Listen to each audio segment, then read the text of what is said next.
Hello friends, welcome to our YouTube channel. జీవితంలో ఏదైనా సరే తప్పులు, అపజయాలు మన నిశ్చయాన్ని బలహీనంగా మారుస్తాయి. కానీ ఈ వీడియోలో ఫెయిల్యూర్ని ఎలా ఓవర్కమ్ చేయాలి మరియు సక్సెస్ పాత్లో ఎలా ముందుకు వెళ్ళాలి అనే విషయాల్ని మనం డీటెయిల్గా డిస్కస్ చేసుకుందాం. ఇంకెందుకు ఆలస్యం, let's get started our video. Failure failure failure ఎందుకని ఈ పదాన్ని పదే పదే సార్లు మాట్లాడుతున్నానంటే, ఈ ఫెయిల్యూర్ అనే పదం చాలా మందిని భయపెడుతుంది, గుండెల్లో దడ పుట్టిస్తుంది. కానీ ఈరోజు నేను చెప్పేది విను. ఫెయిల్యూర్ అనేది నీ శత్రువు కాదు, అదొక నీ గొప్ప గురువు. అంతెందుకు, మీరు ప్రశంసించే ప్రతి లెజెండ్ ఒకప్పుడు ఓడిపోయిన వాడే, ప్రతి హీరో కింద పడిన వాడే. అది ఒకసారి కాదు, 10 సార్లు కాదు, 100 సార్లు. వాళ్లకు మనకు తేడా ఏంటంటే, వాళ్ళు కింద పడిన ప్రతిసారి లేచి నిలబడ్డారు. అందుకనే ఈరోజు ఆ స్థాయిలో ఉన్నారు. ఇప్పుడు నీ వంతు. Social media scrolling, fake life shorts, మనకు ఏదైతే కనిపిస్తున్నదో అది నిజమని నమ్మేస్తున్నాం. ఇన్స్టాగ్రామ్లో, ఫేస్బుక్లో, యూట్యూబ్లో చిరునవ్వులు మాత్రమే కనిపిస్తున్నాయి. కానీ దాని వెనుకున్న కన్నీళ్లు ఎవరికి కనిపించవు. విజయం మాత్రమే కనిపిస్తుంది, కానీ దాని వెనుకున్న హార్డ్ వర్క్, తపన ఎవరికీ కనిపించదు.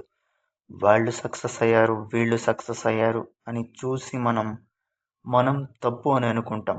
కానీ నిజం ఏంటంటే, మీరు తప్పు కాదు, మీరు మొదలవుతున్న దశలో ఉన్నారు. ఎందుకంటే నిజంగా గెలిచిన వాళ్ళు ఎవరు అని నన్ను అడిగితే, ఫెయిల్యూర్ని ఎదిరించిన వాళ్ళనే అని నేను గర్వంగా చెప్పగలుగుతా. రాక్ బాటమ్ అంటే అది ముగింపు కాదు, అది నీ అసలు కథ, అసలు ఆరంభం. థామస్ ఎడిసన్ 1000 సార్లు ఫెయిల్ అయ్యాడు. మైకేల్ జోర్డన్ టీం నుంచి తక్కువ అని తీసేశారు. ఓప్రా టీవీకి ఫిట్ కాదు అని అన్నారు.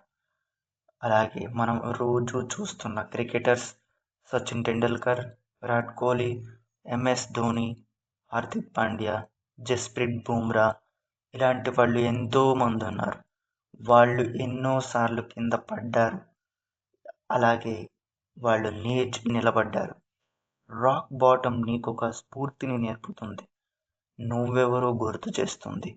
నీవు ఊహించుకున్న వాడివి నువ్వు కాదు, నువ్వు ఏమైతే కావాలో అదే నీవు. నొప్పి లేకుండా విజయమే రాదు, నీ గుండె తడిపే ఆ నొప్పే నీ నెక్స్ట్ చాప్టర్కి ఒక బ్రిడ్జ్. నిన్ను ఈరోజు తిరస్కరిస్తారు, ఎగతాళి కూడా చేస్తారు. నువ్వు కనిపించని ఒక స్థితికి చేరుతావు.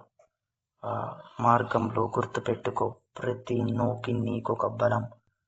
నువ్వు ఈరోజు బాధపడుతున్నావా? సరే, ఓదార్చుకో. అంటే నువ్వింకా పోరాడుతున్నావు, నువ్వింకా జీవిస్తున్నావు అని అర్థం. ఈ నొప్పిని అంగీకరించు, ఇది నీ ఎదుగుదలకి మొదటి మెట్టు.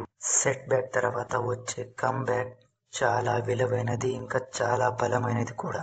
సాఫీగా వెళ్ళే దారిలో ఏమాత్రం గొప్పతనం ఉండదు. నువ్వు మళ్ళీ లేచినప్పుడే నీకు నీ విలువేంటో తెలుస్తుంది. నువ్వు కింద పడిన ప్రతిసారి నీ బలం పెరుగుతుంది. నీపై ఉన్న మచ్చలు అవే నీకు గర్వంగా మారి నీకు చెబుతాయి, నేను నా కల కోసం పోరాడుతున్నాను, దాన్ని ఎలాగైనా నేను సాధించుకోవాలి. ఇప్పుడు నీ టైం, రేపు కాదు, ప్రిపేర్ అయినాక కూడా కాదు. ఇప్పుడే. నీ ఫెయిల్యూర్ని ఫైర్గా మార్చు, నీ గాయాలని గర్వంగా మార్చుకో. నువ్వు గడిచిన జీవితం గర్వపడే కథగా మార్చు. వాళ్ళు వీళ్ళు ఎవరు నిన్ను నమ్మరా? సరే, ఏం పర్లేదు, వాళ్లకు మనం విజయంతో సమాధానం చెబుదాం. విజయానికి ముందుంది ఓదార్పు కాదు, బాధ. కానీ నువ్వు నిలబడగలవు, ఎందుకంటే నీలో ఉన్న పట్టుదల, సామర్థ్యం విజయం వైపు నడిపించి విజయాన్ని నీకు చేకూరిస్తాయి. ఫెయిల్యూర్ అంటే కింద పడిపోవడం కాదు, నిలబడకుండా ఉండడమే అసలైన ఫెయిల్యూర్. కానీ నువ్వు అలాంటి వాడివి కాదు, నువ్వు లేస్తావు. గ్రేట్నెస్ అంటే గెలవడం కాదు, గొడవల మధ్య ఎదగడం, మౌనంలో మారడం, నొప్పిలో నిలబడటం. ఇది నీ టైం, ఇది నీ తిరిగి వచ్చే కథ. లేచి రావాలి, మళ్ళీ ప్రయత్నించాలి. నువ్వు ఓడిపోలేదు, నువ్వు తయారవుతున్నావు. నువ్వు ప్రయత్నిస్తున్నావు అంతే. నీ జీవితం ఎప్పుడు మొదలవుతుందో తెలుసా?